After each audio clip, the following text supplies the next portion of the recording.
warahmatullahi wabarakatuh. Saya Ivenasa Sawidika dari Prodi Pendidikan IPS 2019A. Di sini saya akan melakukan praktek keterampilan bertanya. Baik, anak-anak, untuk pertemuan kali ini kita akan sedikit menguji kemampuan anak-anak dalam memahami materi sebelumnya.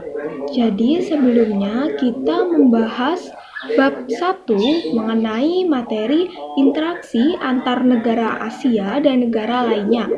Baik, pada kali ini saya akan memberikan beberapa pertanyaan yang akan diberikan poin di dalamnya.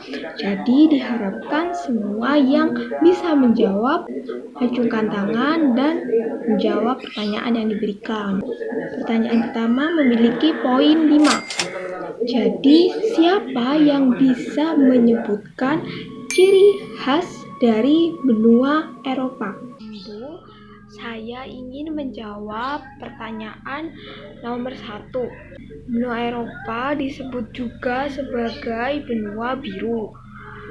Benua Eropa memiliki iklim subtropis dan mengalami 4 musim.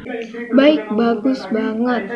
Bisa disebutkan juga 4 musim di benua Eropa apa aja? Musim panas, musim dingin, musim gugur, dan juga musim semi. Sip. Oke, bagus banget. Berarti 5 poin ya buat kamu. Kita lanjut ke pertanyaan kedua. Siapa kira-kira yang tahu Australia? Menurut kalian, Australia ini benua atau negara? Ada yang tahu? Australia disebut juga sebagai negara benua.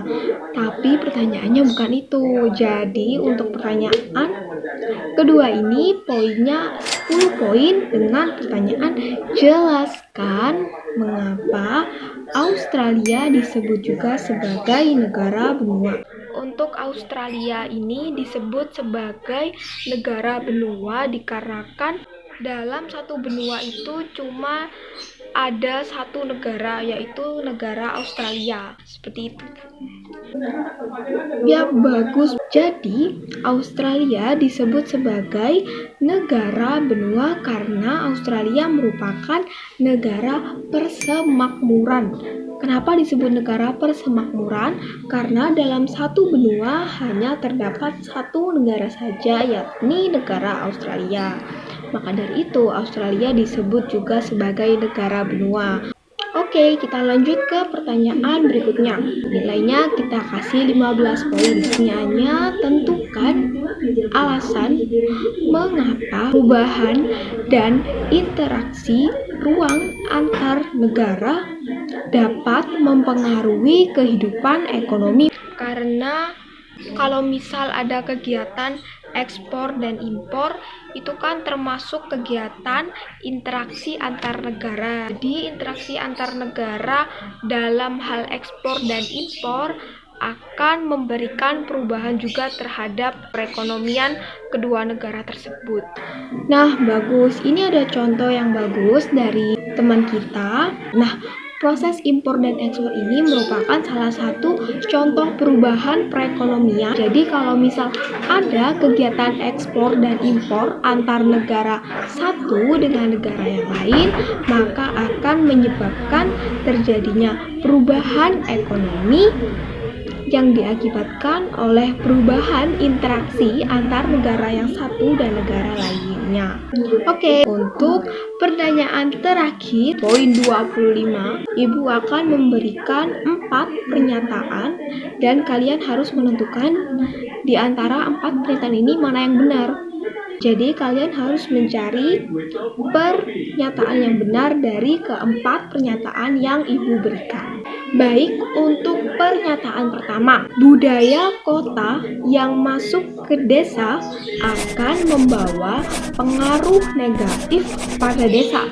Pernyataan kedua, semakin sedikit jumlah penduduk suatu negara, maka semakin besar kesempatan negara tersebut untuk menjadi negara maju. Nomor 3, semakin luas suatu wilayah negara, maka akan semakin besar potensi sumber daya alam di negara tersebut.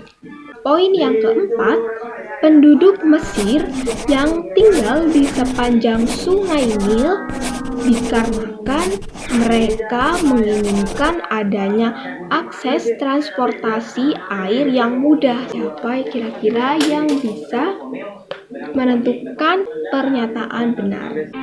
Sepertinya yang benar itu nomor 2 dan yang nomor 4. Yap. Oke, Ibu bantu ya. Poin yang pertama, jawabannya tentu salah. Karena setiap budaya yang masuk ke kota ataupun budaya yang masuk ke desa pasti memiliki dampak yang positif dan negatif. Jadi tidak selalu memberikan dampak negatif. Poin nomor 2, semakin sedikit jumlah penduduk suatu negara, maka akan semakin besar kesempatan negara tersebut untuk maju. Jadi pertanyaan ini benar ya. Kenapa bisa benar? Jadi ada beberapa aspek. Salah satu aspeknya adalah IPM, yaitu Indeks Pembangunan Manusia, di mana semakin sedikit jumlah penduduk suatu negara, maka akan lebih besar kesempatan negara tersebut dalam memajukan IPM-nya. Namun perlu diperhatikan lagi ya, untuk negara maju tidak hanya dilihat dari segi jumlah penduduk, namun juga dari kualitas sumber daya manusianya. Jadi sepenuhnya untuk poin nomor 2 ini benar, namun perlu digarisbawahi bahwa tidak semata-mata penduduk sedikit membuat negara tersebut maju. Nah, untuk nomor 3, semakin luas suatu negara, maka akan semakin besar potensi sumber daya alamnya. Iya enggak?